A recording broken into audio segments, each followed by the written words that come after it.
So what if I told you that the real story of December 25th has less to do with a stable in Bethlehem and a whole lot more to do with the sun, an ancient Egyptian god, and one of the most brilliant political moves in history? We're going to dig into this because the true origin of this date, well, it's an absolutely fascinating historical puzzle. It all comes down to this one big question. Why that specific day? I mean, the Bible never actually gives a date for Jesus' birth, so where did December 25th come from? You might think the answer is simple, but the truth is way more complex, and honestly, a whole lot more interesting. To solve this, we kind of have to become historical detectives. Our clues aren't just sitting in one book. No, they're scattered across three really different places: ancient astronomy, Egyptian mythology, and some seriously clever political strategy from the Roman Empire. So, let's follow the evidence. Okay, our first clue is the oldest one of all, and it's literally written in the sky.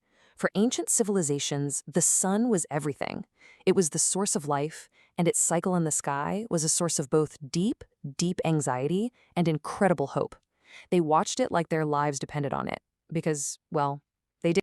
So let's try to see this from their perspective. Around December 21st, the days finally stop getting shorter and darker. And then, for 3 days, the 22nd, 23rd, and 24th, the sun seems to just hang there at its lowest, weakest point on the horizon. To them, this looked like a symbolic death of the sun. But then, on December 25th, you can visibly see it start to climb higher again. Light was returning. Hope was returning. This was the rebirth of the sun, a powerful promise that life was going to continue. Now, an event this powerful, this cosmic, it needs a powerful story to go along with it, right? And for one of the very first blueprints of that story, we've got to go all the way back to ancient Egypt. This is where that astronomical event gets a human, or maybe more accurately, a divine face. Everybody, meet Horus. He's the Egyptian sun god, and his story is the literal daily battle of light against darkness. Every single morning, his rebirth represented the victory of light over his enemy, Set, who was the god of darkness. Now pay close attention to this theme: a divine figure, a son of light, born to vanquish the darkness. It's a really fundamental idea that we are absolutely going to see again. And just look at this. This is how ideas can travel visually across centuries. On the left, you've got the Egyptian goddess Isis with her infant son Horus. On the right, the Virgin Mary and the infant Jesus. I mean, the composition, that theme of the divine mother and child, the visual echo is just, it's undeniable. This imagery set a powerful precedent thousands of years before the Christian era. All right, let's jump forward in time to the next huge piece of our puzzle, the Roman Empire. Because this story of a sun god being born on December 25th wasn't some forgotten myth tucked away in Egypt. In Rome, it was a massive, state-sponsored holiday. This is such a crucial point. Long before the church ever picked this date for Christmas, the entire Roman Empire was already throwing a huge, empire-wide birthday party on December 25th. So, whose birthday was it? It was the birthday of Sol Invictus, the unconquered sun. Back in 274 AD, Emperor Aurelian made the sun cult an official religion of Rome, and he formalized its biggest festival, the birth of the sun, on, ya guessed it, December 25th. So suddenly, that ancient connection between the date and the sun's rebirth wasn't just a folktale, it was official Roman policy. And this whole thing wasn't happening in a vacuum. The entire month of December was basically one giant party in Rome. They had Saturnalia, which was this week-long festival of feasting, giving gifts, and general merrymaking that sounds an awful lot like a modern Christmas party, doesn't it? The cultural stage was completely set for a major winter celebration all about lights, gifts, and rebirth. So, we have the astronomical event, we have the mythological template, and we have the Roman cultural traditions all lined up. Now for the final piece, the political genius who fused it all together. It's time to talk about Emperor Constantine.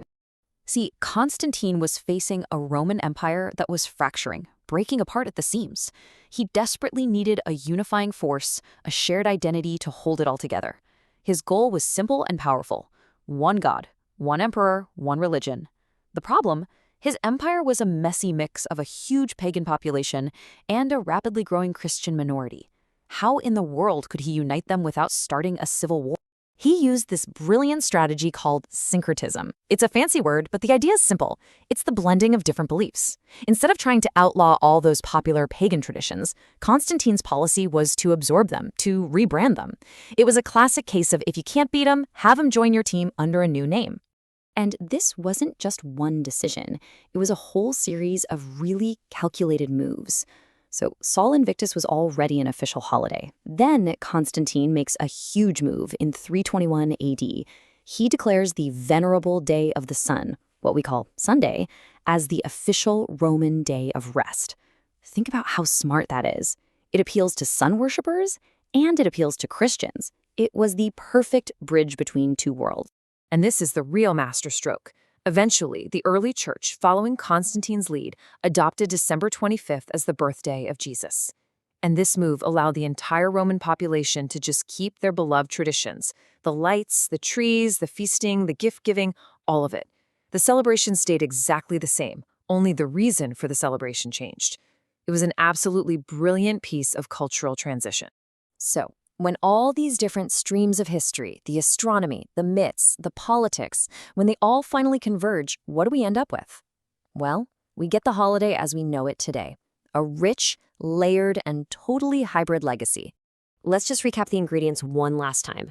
From ancient astronomy, we get the date itself, the rebirth of the light. From Egyptian mythology, we get that powerful theme of a divine sun who conquers the darkness. From Roman festivals, we inherit all of our traditions of feasting and giving gifts.